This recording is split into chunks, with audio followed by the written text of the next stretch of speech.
ஔவையாரு ஒரு ஹேண்ட்பேக் போட்டிருப்பாங்க. தமிழ்நாட்டிலே முத ஹேண்ட்பேக் போட்ட லேடி அவங்க தான்.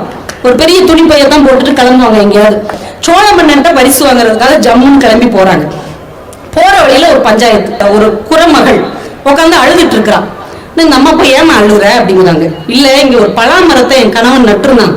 அவனுக்கு 2 மனைவி, நான் தான் மூத்த மனைவி, அந்த உட்காந்துருக்கா பாரு அவ தான் 2வது மனைவி. இந்த பலாமரம் அவன் ஆசையா நட்டு வச்சு வளர்த்துட்டு இருந்தான். அவன் ஊருக்கு போயிட்டான். இந்த பொண்ணு வேணும்னே அந்த மரத்தை வெட்டிட்டா. அவன் வந்த உடனே நான் தான் வெட்டினேன்னு சொல்லுவா. நம்பிட்டு என்னைய தான் போட்டு அடிக்கும். என்ன செய்யறதுன்னு தெரியாம அழுறேன் அப்படின்னு.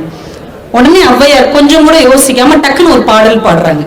பாடின உடனே அந்த பழம் தழைச்சிடுது, வெட்டப்பட்ட பழம் ஒட்டிடுது, பழைய மாதிரி ஆயிடுது. உடனே சந்தோஷத்துல அந்த குறப்பெண் என்ன பண்றாங்க, வீட்டுக்குள்ள இருந்து திணையை அள்ளிட்டு வந்து அவங்களுக்கு கொடுக்குறாங்க. அவங்க அந்த ஹேண்ட்பேக்ல வாங்கி போட்டுக்கிறாங்க. போட்டுட்டு சோழ மன்னனை பார்க்க போறாங்க. சோழ மன்னன் பாக்குறான், எல்லாரும் நம்ம கிட்ட வெறுங்கையா வருவாங்க, நம்ம கொடுக்குற பரிசை வாங்கிட்டு நிறைச்சு போவாங்க. இந்த அம்மா வரும்போதே ஃபில் பண்ணிட்டு வருது, வேற ஏதாவது மன்னனை பார்த்திருப்பாங்களோ அப்படின்னு கேட்கிறான். என்ன அப்படின்னு அவங்க ஒரு பாடல் சொல்றாங்க. கூளை பலா தழைக்க பாட குறமகளும் மூலக்கு உலக்கு திணை தந்தாள் சொல்றான்.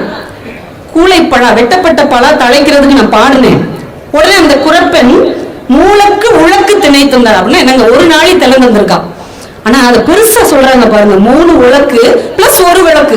மூலக்கு உலக்கு திணை தந்தாலும் அவரு இவ்வளவுதானாக்கும் அப்படின்னு நிமிர்ந்திருப்பான். உடனே அவங்க சொல்றாங்க, சோழாக்கேல் உப்புக்கும் பாடி புளிக்கும் ஒரு பாட்டு ஒப்பிக்கும் என் உள்ளம் என்று அவள் முடிக்கிறார். இந்த ஒரு பாட்டில் எவ்வளவு விஷயத்தை உள்ளடக்கி இருக்கிறார் தெரியுமா அவ்வை. ஒரு வெட்டப்பட்ட பலாவை தழைக்க வைக்க அவள் பாட முடியும். அப்ப தன் வயிற்று பாட்டுக்காக பாடி ஒரு அற்புதத்தை நிகழ்த்த முடியுமா? முடியாது. முடியும் தானே.